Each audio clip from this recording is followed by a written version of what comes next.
Yeah, we got a little chess news going on today, so I thought I'd tell you about the Sinquefield Cup, which is a big tournament down in St. Louis. If you're a chess fan, you know that the Sinquefield Cup, the St. Louis Chess Club, was started by a guy named Sinquefield. He's a millionaire many times over, hedge fund guy, loves chess, created the St. Louis Chess Club down in St. Louis. Part of the goal is community outreach to get chess into the schools, the neighborhoods, everywhere. They become a big deal. A lot of world famous grandmasters now live in St. Louis because of that chess club. They hold the U.S. Open every year, and this is a big money tournament. They have a Rapid and Blitz a few days ago, and now they're in the classical part of it, which is called the Sinquefield Cup. And world champion Magnus Carlsen played, and he played yesterday. Now, mind you, Carlsen's the highest rated player in history. He's like 2864.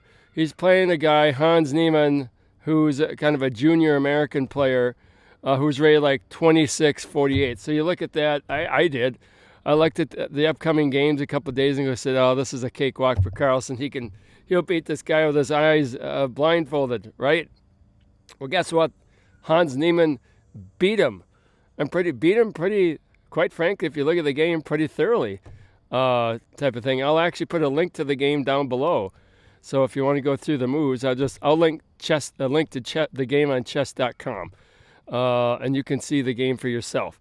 Well, Carlsen lost. It's the first time he's lost a classical game in 53 games. Now, classical, in case you're wondering about all the timing stuff, blitz means usually 5 minutes or less for each player. If you run out of time, you can lose on time. If you use up your 5 minutes, the guy says, oh, boom, you lose.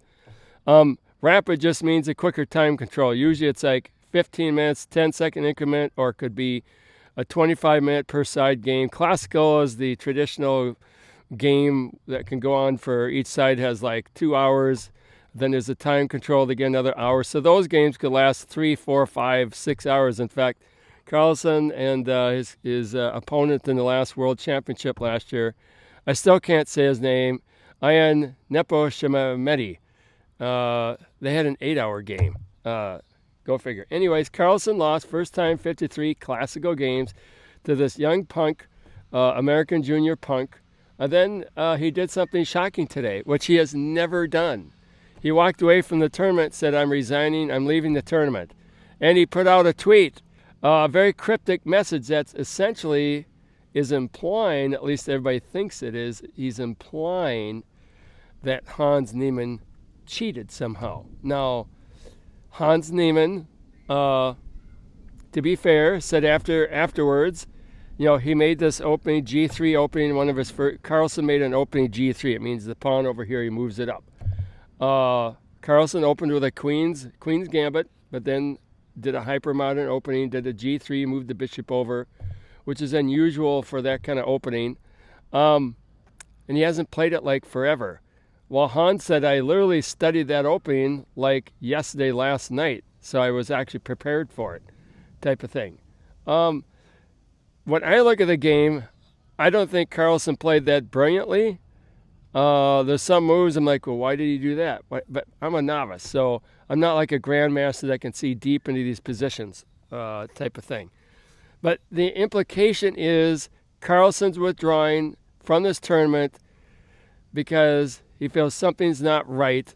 And if you go to Hikaru Nakamura, who's the most popular chess streamer in the world right now, who's also ranked up there, just played the Candidates Tournament, considered the world's best rapid and blitz player. Oh, we got some bells behind us here. How about that? Must be 6 o'clock my time. Minneapolis time. So he basically, on a streamer thing, said, because Carlsen sent out a tweet saying, I'm withdrawing from the tournament, and then he put a link to a video. I don't know where this video is from, but the character in the video, the person in the video says, if I speak, I am in trouble. So there's a lot of hidden messages in that tweet that Carlsen sent out. Nakamura's interpretation is that Carlsen's basically saying somehow in some way Hans Neimann cheated. So then people start digging into Hans Neimann to see if he cheated. Well, at the tournament itself, they checked him thoroughly after Carlsen's implicit accusation. They got videos of them with the wanderers and electronic device detection. The only way he's going to be able to cheat, really, is if he does something in the bathroom, but they don't allow any electronics. But then other people said, well, if some guy over here has a lamp, they can communicate in ones and zeros with the lamp, whatever. There's a way. If there's a will, there's a way, blah, blah.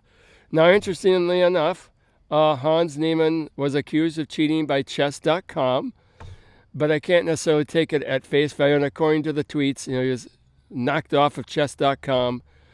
In one case, I've heard he was knocked out from playing money tournaments for 6 months. In other cases, it was twice he was knocked out at 60 minutes each and start with a new account. Now, it's very possible if you're a highly ranked player and you play really well, that the algorithms that they have in chess.com could pick you up as a cheater just simply because you're winning so much and playing so well and making such great moves, which most of us don't do. So in his defense, you got to consider that as well. It should be innocent until proven guilty. It could be very well a case that Neimann just played a great game, was well prepared, played a great game. It happens in every sport. You got this massive favorite who's supposed to just roll over this other guy, and then boom, like a Rocky. Then the underdog takes him out. So is this a case of Carlsen's got some hard evidence? That's what Hikaru Nakamura is saying is, without hard evidence, you really don't know what the truth is, type of thing. And he can't come out and say, I accuse you of cheating because of all the legal ramifications, type of thing. So if he's implying it, it would be helpful if he would show us what it is he's looking at that has caused him to leave the tournament and make this kind of implicit statement. The other thing, the rumor mill, on Twitter, chat rooms go crazy, rumor mills go crazy, Twitter goes crazy, is it's possible to thinking that somehow, some way, Neimann got a hold of Carlsen's preparation. Remember, he referenced the fact, oh man, I just studied this opening. So now the implication is somehow he got his preparation ahead of time, which means there's leaks in the Carlsen camp, and maybe the reason he left the tournament is because if he thinks there's leaks, he's got to shut down those leaks. He doesn't know who's leaking on him, type of thing. So, I don't know. This is a tough one. History will show accusations fly all the time about cheating. Grandmasters have been caught many times cheating. According to the Twitter, since Neimann got knocked out of chess.com, as quote-unquote a cheater. Every grandmaster knows this. They're all suspicious of his current success. He now just hit 2,700 beating Carlsen. But then again, you got Firouzja, the Iranian-born French player who's hit 2,800. He's only 19. He was killing people online at age 14 type of thing. Could just be that the guy's improving type of thing. Now, ironically, he didn't get any points in the rapid blitz section, but he was leading the classical section until Carlsen withdrew. When Carlsen withdrew, all the games Carlsen played are annulled, and they have to recalculate all the results. And as a result, instead of being up by 2.5 points, Neimann's in second place by like 1.5 points. Anyways, I find it very interesting. I await to see if there's any evidence, or is it just implicit accusations? Is it a case of Carlsen just being a poor sport? Sometimes when you lose, you're like, I can't believe I lost that guy. There's got to be something going on. He's got to be getting an assist. It could just be that guy played great on this particular day, and you did not. Got your behind handed to you. Had it happen to me many times to much lower ranked opponents, and I've even beaten a few people higher than me, much higher than me. It happens. So who knows what the truth is? You decide. Over and out.